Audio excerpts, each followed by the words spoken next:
Hello. नमस्कार दोस्तों, स्वागत है आपका इस यूट्यूब चैनल में जिसका नाम है crack it with Mahesh sir.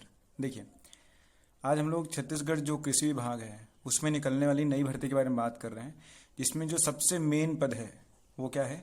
सांख्यिकी अधिकारी। अब देखिए, कई लोगों को कन्फ्यूज़न है, क्या ये सांख्यिकी अधिकारी का मतलब क्या सांख्यिकी से जुड़ा हुआ सिलेबस करना ज़रूरी है? जी नहीं। देखिए, जो भी डाउट है इस वीडियो में क्लियर किया जाएगा। पहले फिर ये याद रखिए, ये वीडियो जो है ना, याद रखने वाली या जनरल नॉलेज वाली वीडियो नहीं है, ठीक है। इस वीडियो का मेन पर्पस है आप लोगों को एग्ज़ाम की स्ट्रेटजी बताना, कैसे आप सिलेबस को कवर कर सकते हैं, मैक्स टू मैक्स याद रख सकते हैं, इसके बारे में। बेसिकली ये इस बारे में है कि कैसे मैंने व्यापम क्रैक किया, ठीक है। लास्ट में हम लोग उसके बारे में बात करेंगे कि मैं कौन हूँ, क्या हूँ करके, ठीक है। चलिए पहले वीडियो स्टार्ट करते हैं। देखिए, अभी अभी पता चला है कि छत्तीसगढ़ जो कृषि विभाग है, ठीक है ना भाई, उसके अंतर्गत जो सीधी भर्ती होने वाली है, सीधी भर्ती का मतलब क्या? व्यापम परीक्षा लेगा, ठीक है, जहाँ तक पॉसिबल है। व्यापम इसकी क्या लेने वाला है? परीक्षा, ठीक है। इसके अंतर्गत जो है टोटल कितने रिक्त पद हैं, देखिए यहाँ पर ध्यान दीजिए। 1791 रिक्त पदों में से कितना भरने वाला है अभी? 558। तो ये बचा हुआ पद कब भराएगा? अरे भाई, अगर 1791 पोस्ट में 558 अगर अभी भरा रहा है, तो जो बच गए हैं लगभग 1200 के आसपास पोस्ट, वो कब भराएंगे? देखिए, अभी चुनाव का सीजन है, इस नाम से ये नहीं बताया जा सकता ये कब भराएंगे, लेकिन आपको इसकी भी तैयारी रखनी चाहिए साथ ही साथ, ठीक है। फिलहाल देखिए, अभी फिलहाल सबसे इंपॉर्टेंट जो इसका पद है उसमें 17 पद है। सहायक सांख्यिकी अधिकारी इसका नाम है। इसके अंडर में काम करते हैं ग्रामीण कृषि विकास अधिकारी, सर्वेयर, प्रयोगशाला शिक्षक, सहायक शिक्षक, अनुरेखक, AG3, data entry operator, steno, वाहन चालक, चतुर्श्रेणी। तो देखिए, अभी जो मैं BSc के बारे में बता रहा हूँ ना, BSc या सांख्यिकी वाला जो सिलेबस है, उसमें केवल मैथ्स वाले लोग ही पार्टिसिपेट कर सकते हैं, जो BSc मैथमेटिक्स वाले हैं। इसके अलावा जो इसके समतुल्य डिग्री जो धारक हैं वो लोग, ठीक है। नॉर्मल जो BA BCom BA BCom वाले जो अदर सिलेबस वाले जो ग्रेजुएशन वाले हैं ना, वो इन पदों के लिए, यानी कि क्या, यहाँ से लेकर के यहाँ तक। तो पहला चीज़ तो ये क्लियर कर लीजिएगा कि इसमें जो जो इसमें से ये जो 558 पोस्ट है, उसमें से केवल 17 पदों के लिए क्या ज़रूरी है? BSc मैथमेटिक्स, ठीक है। उसके बाद जो बाकी जो यहाँ से बच गया लेवल 7 वाला, जो भी पेमेंट का जो भी आप देख रहे हो यहाँ पर, ये सारे के सारे के लिए नॉर्मल ग्रेजुएशन कोर्स काफ़ी हैं, ठीक है। तो ये पोस्ट सबके लिए है, ऐसा नहीं है कि सिर्फ इसी के लिए। और ये गवर्नमेंट पोस्ट है, इस नाम से याद रखिएगा। इसमें आरक्षण भी रहेगा, यानी कि जनरल, ST, SC, OBC, ये चारों वर्गों में ये पोस्ट बटेंगी अभी, ठीक है। जनरल, OBC, ST और SC के लिए, ठीक है ना भाई। अब हम लोग इसके अंतर्गत सिलेबस के बारे में अभी तो कोई नोटिफिकेशन में ही दिया गया है, बट जल्द ही इसके बारे में पता करेंगे। इसके अलावा जो अभी चर्चा में चल रहा है उस पद की बात करते हैं। जैसे कि अभी तक आप लोग सुन चुके होंगे कि जो राज्य सहकारी बैंक है, ठीक है ना, छत्तीसगढ़ का, उसके अंतर्गत ये सारे के सारे, ठीक है ना भाई, जो उसमें कौन कौन से बैंक आ गए? छत्तीसगढ़ राज्य सहकारी बैंक रायपुर, जिला सहकारी केंद्रीय बैंक, जिला सहकारी बैंक कई सारे जिलों में होता है, ठीक है ना भाई, जिला सहकारी केंद्रीय बैंक, इन सब के सब में कितने सारे पोस्ट निकले हैं टोटल करके? लगभग 398 पोस्ट, ठीक है। अब ये चीज़ क्लियर कर लीजिएगा, ये जो सहकारी बैंक होता है ना, वहाँ पर आरक्षण का मुद्दा नहीं आता, यानी कि जो 398 पोस्ट है वो पूरा पूरा अनरिजर्व है, कोई भी इसमें फॉर्म भर सकता है, ठीक है। सभी के सभी एलिजिबल रहेंगे। अब ये अलग अलग जिले का नाम है। रायपुर में जो राज्य बैंक है वो तो रायपुर में है, हम लोग को पता है। रायपुर के जिला सहकारी केंद्रीय बैंक में, दुर्ग में, राजनांदगांव में, बिलासपुर में, अंबिकापुर में, जगदलपुर में। तो अगर आप इस गवर्नमेंट जॉब को ये भी गवर्नमेंट जॉब ही है ना, लेकिन संविदा टाइप का है, परमानेंट इसमें बाद में किया जाता है, वर्तमान में नहीं। आगे चलिए, ये सारे सारे जो जिले हैं ना, उनमें पोस्टिंग मिलेगा आपको, जहां पर पोस्ट खाली है। आगे चलते हैं। ये देखिए, यहाँ पर बाकी डिटेल दिया गया है कि और क्या क्या चाहिए। कनिष्ठ प्रबंधक चाहिए, कनिष्ठ प्रबंधक संवर्ग चाहिए, उप प्रबंधक चाहिए, सहायक प्रबंधक। इसमें सारे के सारे ग्रेजुएट लोग, ठीक है ना, जो भी ग्रेजुएट हो चुके हैं, प्लस जिनके पास में PGDCA की डिग्री है, ठीक है, ये दोनों के दोनों क्या कर सकते हैं? इस वाले फॉर्म को भर सकते हैं। अच्छा, जिनके पास PGDCA डिग्री नहीं है, उनके लिए अभी अभी एक यूट्यूब चैनल में, एक टेलीग्राम चैनल में मैं एक पोस्ट देखा था जिसमें जो है ना सारे के सारे लोग मिल करके एप्लीकेशन डाल रहे हैं कि पीजीडीसी के साथ ही साथ में डीसीए, कोपा या फिर इसी के अकॉर्डिंग इंजीनियरिंग वाला जो कंप्यूटर इंजीनियरिंग जो होता है उसके समतुल्य डिग्री पीजीडीसी को मानी जाती है। तो उन लोगों को भी इसके अंतर्गत फॉर्म डालने दिया जाए, ये वाला दावा प्रतिशत लगाने वाले हैं। बट फिलहाल जो ग्रेजुएट लोग हैं, आप लोगों को पता होगा कि पीजीडीसी डिग्री प्राइवेट यूनिवर्सिटी वाले लोग भी करा करके रख देते हैं। तो थोड़ा सा आप समझ गए होंगे, मैं वीडियो में ऑन वीडियो रिकॉर्ड ये नहीं बोल सकता कि क्या करना चाहिए क्या नहीं करना चाहिए करके। बट फिलहाल जो ग्रेजुएट लोग हैं उन सब के सबको ये 399 पोस्ट के लिए फॉर्म भरना चाहिए। ठीक है, इससे क्या होता है, तैयारी रहता है, तैयारी के चलते चलते चलते चलते जा करके काटो गवर्नमेंट जॉब क्रैक होता है। ठीक है, आगे चलते हैं। ये हो गया किसके लिए, कनिष्ठ प्रबंधक और ये कनिष्ठ प्रबंधक संवर्ग, ये जो है ना इसमें केवल और केवल कुछ खास लोग फॉर्म डाल सकते हैं। देखते हैं उसको आगे, इसमें आइए। अच्छा एक सेकेंड, इससे पहले ही बात कर लेते हैं। देखिए इसमें जो लास्ट में हम लोग प्रबंधक वाला पोस्ट देखे ना, एक सेकेंड थोड़ा सा पीछे जाता हूं मैं। ये जो प्रबंधक वाला पोस्ट देख रहे हैं अपन लोग, ठीक है, प्रबंधक वाला जो मैनेजर वाला पोस्ट होता है, ठीक है ना भाई, उसके लिए सबसे इंपॉर्टेंट क्या है, ये एम कॉम की डिग्री या फिर सीए की डिग्री या फिर एमबीए की डिग्री, यानी कि बेसिकली कॉमर्स वाले लोग अगर एम कॉम किए हैं, सिर्फ कॉमर्स नहीं भैया ना, सिर्फ बी कॉम करना जरूरी नहीं है, इसमें एम कॉम करना भी जरूरी है। एम कॉम के साथ साथ कोई सीए बन चुका हो वो भी इसमें फॉर्म डाल सकता है। इसके अलावा कोई एमसीए का एमबीए कर चुका हो वो भी उसका फॉर्म डाल सकते हैं। और साथ ही एम कॉम वाले प्रबंधक पोस्ट के लिए, ये जो लेवल 10 पेमेंट आप देख रहे हो ना, केवल इन दोनों के लिए, ऐसे सॉरी ये सारे के सारे प्रबंधक वाले पोस्ट के लिए। इसके अलावा जो नॉर्मल पोस्ट हैं जैसे कि ये वाले, ये सारे के सारे पोस्ट में ना आप नॉर्मल जो ग्रेजुएट हैं, ठीक है, यानी कि स्नातक जिनका कॉलेज कंप्लीट हो चुका है, कंप्लीट कॉलेज चाहिए भैया ना, वो सारे के सारे लोग इसका फॉर्म डाल सकते हैं। इसके बाद इसके बाद की बात करते हैं अपन लोग। देखिए अभी मैं कौन से सिलेबस की बात कर रहा हूँ, ये भी मैं व्यापम के जनरल सिलेबस की बात कर रहा हूँ। ठीक है, जैसे कि चलो इसको जनरल सिलेबस की जगह पर ना दोनों के दोनों बांट लेते हैं। ठीक है, एक सेकेंड। देखिए अगर मैं बात करूं फिलहाल सहकारिता विभाग की, ठीक है, तो सहकारिता विभाग में हम लोग को क्या पता चला, 399 पोस्ट है, उनमें जो सिलेबस है वो कैसे बटा हुआ है।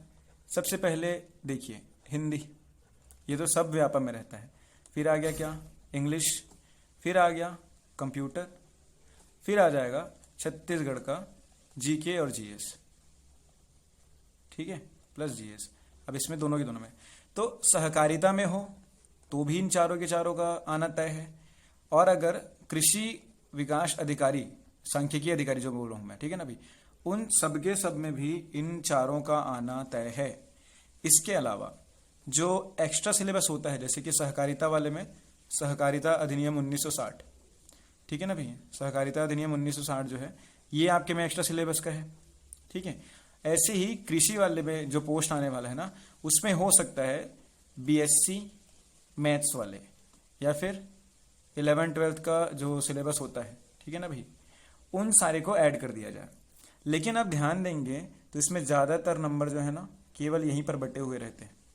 ठीक है, जैसे कि अभी जो सहकारिता वाला सिलेबस है उसमें यहाँ से लेकर के यहाँ तक, ठीक है, टोटल करके अगर मैं रफली बोलूँ तो लगभग 80 नंबर, 80 तो नहीं है, 70 नंबर, ठीक है, 70 नंबर जो है वो खाली खाली यही होने वाले हैं। ठीक है, और इसमें टोटल इनका नंबर कितना है, टोटल इनका नंबर जो है वो है 100 नंबर का।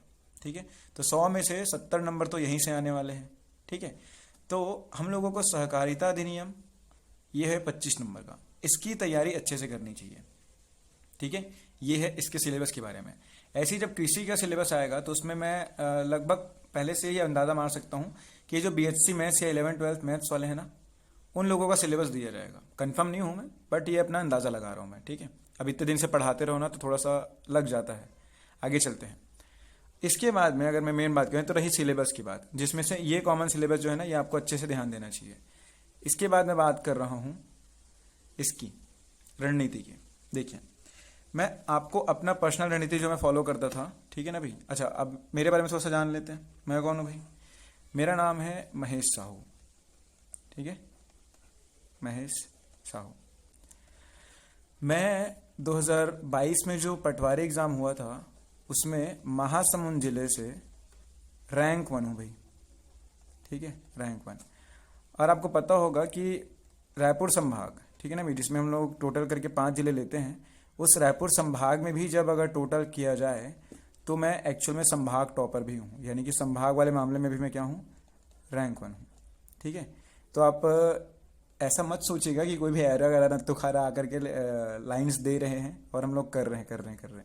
इसके अलावा जो मेरी कोचिंग है उसमें से 1 साल के अंतर्गत 5 से 6 सिलेक्शन हुए हैं। ठीक है, ये हो गई मेरे बारे में। अब वापस रणनीति के बारे में बात कर लेते हैं जो मैं फॉलो करता था।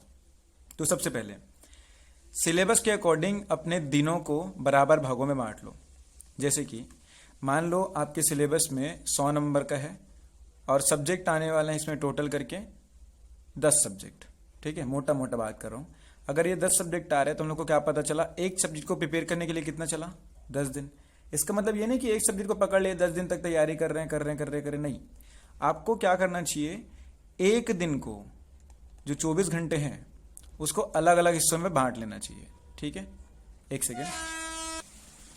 तो जब आप 24 घंटे को ध्यान से देखेंगे तो इसमें से 8 घंटा तो आपको सोने में चला जाएगा। मैं रफली मार रहा हूँ, कोई 6 घंटा सोता है, कोई 7 घंटा सोता है, बट एक औसतन जो है ना 8 घंटे की नींद अच्छी रहती है। तो 8 घंटे आप सो रहे हो, 2 घंटे अदर काम कर रहे हो।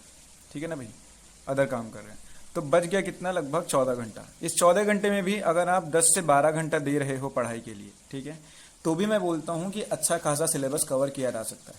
ठीक है, देखिए अब ये जो 10 से 12 घंटे है उसमें आप लोगों को कंटिन्यू बुक्स लेकर के नहीं बैठना चाहिए, कंटिन्यू कॉपी लेकर के नहीं बैठना चाहिए। इसको 2-2 घंटों के 4-5 सेशन में बांट लेना चाहिए। ठीक है ना भाई, 2 घंटे के सेशन में ये जो 2 घंटा है उसको भी आप लोगों को 30-30 मिनट करके 4 हिस्सों में डिवाइड करना चाहिए। ठीक है, पहला वाला जो 30 मिनट रहेगा उसमें से आप 25 मिनट कंटिन्यू पढ़ोगे, फिर 5 मिनट का ब्रेक लोगे। ये जो 5 मिनट का ब्रेक है ना, इसमें कुछ रूल्स होते हैं भाई, है ना, आपको वो फॉलो करने पड़ेंगे। जैसे कि आप जो है इंटरनेट ऑन नहीं कर सकते। ठीक है, आप 5 मिनट के लिए किसी को कॉल कर सकते हो अगर आप चाहो तो, या फिर कुछ मीठा खा सकते हो, या फिर कोई अपनी मनपसंद का गाना सुन सकते हो, लेकिन इंटरनेट ऑन करके नहीं। ठीक है, इसके अलावा अगर आपके घर में बच्चे हैं उनके साथ में 5 मिनट खेल सकते हो। ये आपके 25 मिनट पढ़ाई करने का रिवॉर्ड होता है। इसके बाद में जब 30 मिनट हो जाए उसके बाद में नेक्स्ट वाला 30 मिनट आप पकड़ोगे, फिर सेम चीज़ रिपीट करोगे। पहले 25 मिनट पढ़ोगे, 5 मिनट का ब्रेक लोगे, फिर से जब 30 मिनट पढ़ोगे, फिर से 30 मिनट में से 25 मिनट आप कंटिन्यू पढ़ोगे, 5 मिनट का ब्रेक। ऐसा करके जब ये पूरा का पूरा आप 2 घंटे कंप्लीट कर लोगे तो उसके बाद में आप लोग को ये पूरा 2 घंटे कंप्लीट करने के बाद में, यानी कि 30-30 मिनट के 4 सेशन कंप्लीट करने के बाद में 30 मिनट का ब्रेक लेना चाहिए। ठीक है, 30 मिनट का ब्रेक। ये मैं क्या बता रहा हूँ, ये मैं बता रहा हूँ पोमोडोरो, जो मैं खुद फॉलो करता था। ठीक है, अब ये जो 30-30 मिनट के आप 4 सेशन बांटे हैं उसके अंदर जब आप 30 मिनट का ब्रेक लिए, इससे क्या होता है, हमारी माइंड की कैपेसिटी ना जैसे जैसे समय आगे जाते रहता है, जैसे जैसे आप पढ़ाई में समय देते जाते हो, तो जो दिमाग है उसकी क्षमता लगातार कम होती जाती है। ठीक है, तो अपन लोग को दिमाग की क्षमता को ऑलमोस्ट 90%, ताकि हम लोग का दिमाग अच्छे से काम कर सके। ठीक है, 90% हम लोग का दिमाग का क्षमता लगे रहे कंटिन्यू, यानी कि हमारा ध्यान जो है 90% ध्यान हम लोग का पढ़ाई में ही रहना चाहिए। इसके लिए आप क्या कर सकते हो, कंटिन्यू ऐसे पोमोडोरो फॉलो कर सकते हो। क्या इससे रिजल्ट आता है? 100% रिजल्ट आता है, ये मेरी पर्सनल गारंटी है। अगर आप ये फॉलो करते हो 2-2 घंटे वाला, ठीक है, अच्छा खासा आपकी तैयारी हो सकती है। ठीक है, आप करके देखिएगा 4 दिन, उसके बाद मेरे को कमेंट करके बताइएगा ये काम करता है या नहीं। इसके बाद आते हैं अपन लोग रिवीजन पर। देखिए ये तो हो गया जब पहला सीटिंग में आप पढ़ोगे तब। इसके बाद में जब हम लोग बात करते हैं रिवीजन की, ठीक है, तो रिवीजन आपको कम से कम 5 टाइम्स तो करना चाहिए एग्जाम के आने से पहले। अब ये 5 टाइम्स कैसे कैसे हैं? पहला, जब आप ये पढ़ रहे हो 2.5 घंटे लगा करके, तो इसको पहली बार लिखना चाहिए, ये आपका कहलाता है पहला रिवीजन। दूसरा बार अगले दिन जो अब आप ये पढ़े हो ना, उसके अगले दिन कम से कम 2 घंटे का ब्रेक, दो सबसे कम से कम 20 मिनट या 30 मिनट लगा करके ना अगले दिन पूरा पूरा इसको कंप्लीट करना चाहिए। ठीक है ना भाई, ये होता है आपका दूसरा रिवीजन। फिर एक सेकंड में इसको क्लियर कर देता हूँ यार, एक सेकंड।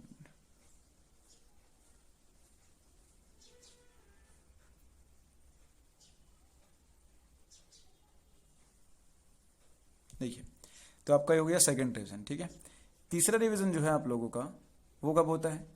तीसरा रिवीजन होता है आप लोगों का वीक के एंड में। एक सेकेंड, आपका तीसरा रिवीजन जो है ना वो वीकेंड में होता है, यानी कि सप्ताह के अंत में, ठीक है। फिर आपका जो फोर्थ रिवीजन होता है, फोर्थ रिवीजन होता है महीने के अंत में। अब चूंकि हम लोगों के पास महीने भर तो समय नहीं है, इस टाइम से हम लोग क्या करेंगे, सप्ताह के अंत में लगातार 2 बार रिवीजन कर लेंगे, ठीक है, जैसे कि शनिवार और रविवार। तो ये तीसरा और चौथा रिवीजन कहलाएगा। जो आपका 5th रिवीजन होता है, जो 5th रिवीजन होता है, 5वां वाला रिवीजन, वो जो है एग्जाम के जस्ट 3 दिन पहले स्टार्ट होता है। इस 3 दिन में एग्जाम जब हो रहे उससे 3 दिन पहले आप लोगों को कुछ भी एक्स्ट्रा नहीं पढ़ना चाहिए। जो आप पहले पढ़े हो, चाहे वो हिंदी का हो, इंग्लिश का हो, किसी भी चीज़ का हो, वही आपको दोबारा रिपीट करना चाहिए, ठीक है। अगर ये करते जाते हो, बाकी किसी का नहीं सुनना है ना।